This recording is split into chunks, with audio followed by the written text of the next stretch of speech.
ಇಂದೇ ಡೌನ್ಲೋಡ್ ಮಾಡಿ ಮತ್ತು ನಿಮ್ಮ ನೆಚ್ಚಿನ ಶೋಗಳನ್ನ ಆನಂದಿಸಿ. ಶರತ್ ಹಿತಾಗೆ ಹರ್ಟ್ ಮಾಡಿದ್ರೆ ಹಿತಾ ಶರತ್ನ ಹೇಟ್ ಮಾಡ್ತಾಳೆ. ಅವಳನ್ನ ಸರಿಯಾಗಿ ಕನ್ವಿನ್ಸ್ ಮಾಡಕ್ಕಾಗ್ದಿರೋ ನೀನು ಅವಳಿಗೆ ಸರಿಯಾಗಿ ತಾಯಿ ಅಲ್ಲ ಅಂತ ಆಗುತ್ತೆ. ಆ ಕಡೆ ಶರತ್ ಸ್ಯಾಡ್ ಆಗಿರ್ತಾರೆ, ಮನೆ ತುಂಬಾ ಜಗಳ ಆಗತ್ತೆ. ಶರತ್ನ ಸರಿಯಾಗಿ ನೋಡ್ಕೊಳಕ್ಕಾಗ್ದಿರೋ ನೀನು ಸರಿಯಾದ ಹೆಂಡತಿ ಅಲ್ಲ, ಈ ಮನೆಗೆ ಸರಿಯಾದ ಸೊಸೆ ಅಲ್ಲ ಅಂತ ಆಗತ್ತೆ. ಎಲ್ರೂ ನೆಮ್ಮದಿನೂ ಕೆಡತ್ತೆ. ನನಗ್ ಚಾಲೆಂಜ್ ಮಾಡಿದ್ರೆ ಆಗೋ ಪರಿಣಾಮ ಇದೆ.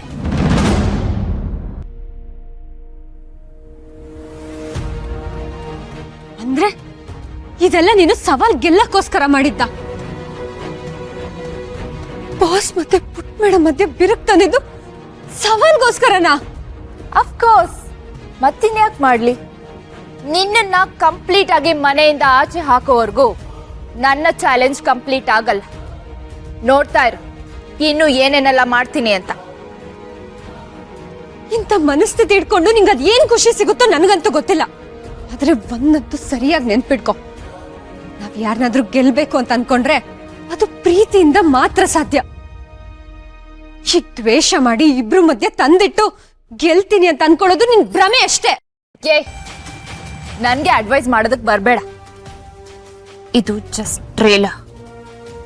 ಪಿಕ್ಚರ್ ಅಭಿ ಬಾಕಿ ನೋಡ್ತಾ ಇರು. ನೋಡು, ನೀನು ನಿನ್ ಮಿತಿ ಮೀರ್ ಮಾತಾಡ್ತಿದ್ಯಾ, ಚೆನ್ನಾಗಿರೋದಿಲ್ಲ. ಏಯ್, ನೀನ್ ಯಾರೇ ನನ್ ಲಿಮಿಟ್ಸ್ ಬಗ್ಗೆ ಮಾತಾಡೋದಕ್ಕೆ? ಶರತ್ನ ಪಡ್ಕೊಳ್ಳೋದಕ್ಕೆ ನಾನು ಏನ್ ಬೇಕಾದ್ರೂ ಮಾಡ್ತೀನಿ. I don't have any limits. ನನ್ನನ್ನ ಸ್ಟಾಪ್ ಮಾಡೋದಕ್ಕೆ ಯಾರ ಕೈಯಿಂದನೂ ಆಗಲ್ಲ. ನಾನು ಏನ್ ಸಾಧಿಸೋದಕ್ಕೆ ನಾನು ಏನ್ ಬೇಕಾದ್ರೂ ಮಾಡ್ತೀನಿ. ಅಕಸ್ಮಾತ್ ಸಿಚುವೇಶನ್ ಆತರ ಬಂದ್ರೆ ಹಿತನನ್ನ ಸಾಯಿಸೋದು ಹಿಂದೆ ಮುಂದೆ ನೋಡಲ್ಲ.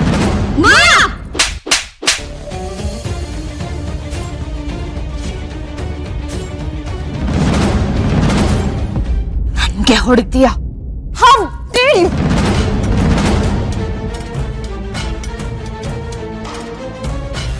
ನನ್ ಮೇಲೆ ಕೈ ಎತ್ತೋ ಧೈರ್ಯ ಮಾಡ್ಬೇಡ ಮಾಯಾ.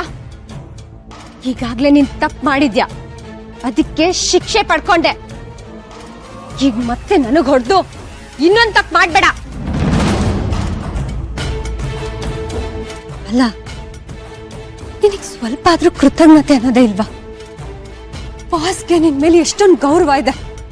ಈ ಮನೇಲಿ ಉಳ್ಕೊಳ್ಳೋಕ್ ಜಾಗ ಮಾತ್ರ ಅಲ್ಲ, ತಮ್ಮ ಕುಟುಂಬದವ್ರು ಅಂತ ನಿನ್ನ ಅನ್ಕೊಂಡು ಸ್ವಂತದವ್ರ ತರ ನಿನ್ನ ನೋಡ್ಕೊಳ್ತಿದ್ದಾರೆ.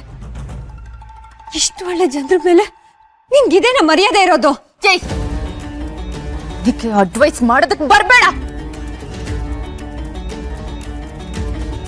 ನನಗೆ ಹೊಡೆದೆ ಅಲ್ಲ, you will pay for this for show. ಏಯ್, ಏನ್ ಮಾಡ್ತೀಯಾ ಮಾಡ್ಕೋ. ನೀನ್ ಈ ಒಣ ಬೆದರಿಕೆನೆಲ್ಲ ಕೇಳಿಸ್ಕೊಂಡು ಸುಮ್ನೆ ಕೂತ್ಕೊಳ್ಳೋಳಲ್ಲ ನಾನು. ಇಷ್ಟೆಲ್ಲ ಆದ್ಮೇಲಾದ್ರೂ ನೀನ್ ಬುದ್ಧಿ ಕಲ್ತ್ಕೊಂಡ್ರೆ ನಿನಗೆ ಒಳ್ಳೇದು. ಇಲ್ಲ ಅಂದ್ರೆ ಬಲ್ಗೈ ಮುರಿದು ಎಡಗೈ ಕೊಡ್ಬೇಕಾಗುತ್ತೆ. ದುರ್ಗಾ, ಕಿರ್ಚ್ಬೇಡ. ಎಷ್ಟೆಲ್ಲ ಹೇಳೋದ್ ನಿನ್ಗೆ? ಬಿ ಪೇಷಂಟ್ ತರ ಯಾವಾಗ್ಲೂ ಕಿರ್ಚ್ತಾನೆ ಇರ್ತೀಯ. ನೋಡು, ನೀನ್ ಏನೇ ಮಾಡಿದ್ರು ನಾನ್ ಮಾತ್ರ ನಿನ್ ಸುಮ್ನೆ ಬಿಡಲ್ಲ. ನಿನ್ ಕೈಯಲ್ಲಿ ಏನು ಮಾಡ್ಕೊಳ್ಳೋದಕ್ಕಾಗಲ್ಲ. ಯಾಕಂದ್ರೆ ನೀನು ಮುಂದೆ ನಿಂತಿರೋದು ಮಾಯಾ. ಮಾಯಾ ನೆನ್ಪಿರ್ಲಿ, ಎಷ್ಟು ಸಲ ಅಂತ ನೀನೇ ಗೆಲ್ತೀಯ. ಒಂದಲ್ಲ ಒಂದಿನ ನಿನಗ್ ಸೋಲ ಆಗೇ ಆಗುತ್ತೆ.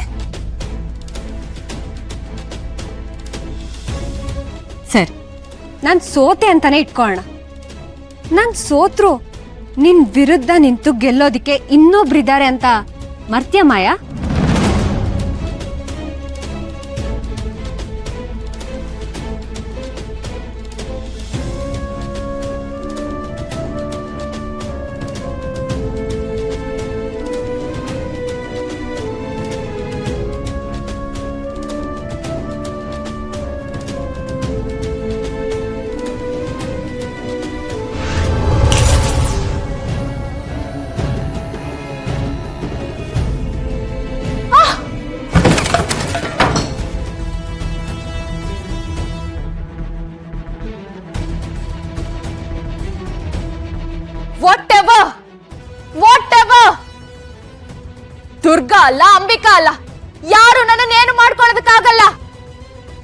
ನಾನ್ ಮುಂದಿಟ್ಟ ಹೆಜ್ಜೆ ಹಿಂದೆ ಇಡಲ್ಲ. I am ready to face it. S.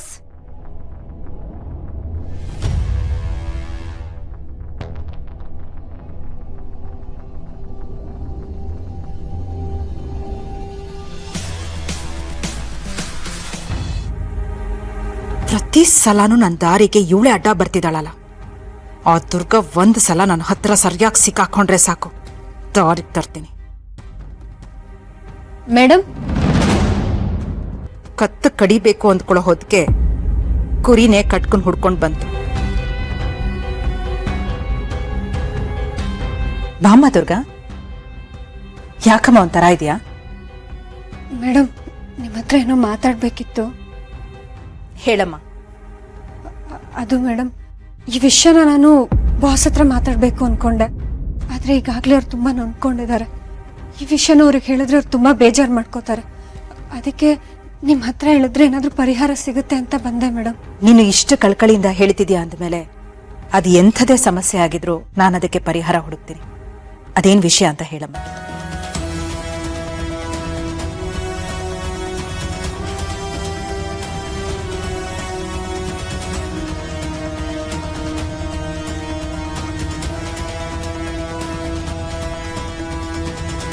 ಷರತ್ನ ಪಡ್ಕೊಳ್ಳೋದಕ್ಕೆ ನಾನು ಏನ್ ಬೇಕಾದ್ರೂ ಮಾಡ್ತೀನಿ. I don't have any limits. ನಾನು ಏನ್ ಸಾಧಿಸೋದಕ್ಕೆ ನಾನು ಏನ್ ಬೇಕಾದ್ರೂ ಮಾಡ್ತೀನಿ. ಅಕಸ್ಮಾತ್ ಸಿಚುವೇಶನ್ ಆ ತರ ಬಂದ್ರೆ ಹಿತನನ್ನ ಸಾಯಿಸೋದಕ್ಕೂ ಹಿಂದೆ ಮುಂದೆ ನೋಡಲ್ಲ. ಛೇ, ಈ ಮಾಯಿಂಗ್ ಎಷ್ಟು ಸಲ ಹೇಳಿದ್ರು ಬುದ್ಧಿ ಅನ್ನೋದೇ ಬರಲ್ಲ ಅವಳಿಗೆ. ನಮ್ಮ ಅಂಬಿಕನ್ ಕ್ಲೋಸ್ ಫ್ರೆಂಡು ಅಂತ ಈ ಮನೆ ಮಗಳ ತರ ನೋಡ್ಕೊಂಡಿದ್ದಕ್ಕೆ ಒಂದ್ ಸ್ವಲ್ಪನೂ ಕೃತಜ್ಞತೆ ಅನ್ನೋದೇ ಇಲ್ಲ ಅವಳಿಗೆ. ಛೇ, ದುರ್ಗಾ, ನಿನ್ನ ಹಿಂದೆ ಏನೋ ರಹಸ್ಯ ಇದೆ ಅಂತ ನನಗೆ ಗೊತ್ತು. ಇವತ್ತು ನಿನ್ನ ವಶೀಕರಣ ಮಾಡಿ ಅದನ್ನ ತಿಳ್ಕೊಂಡೇ ತಿಳ್ಕೊತೀನಿ.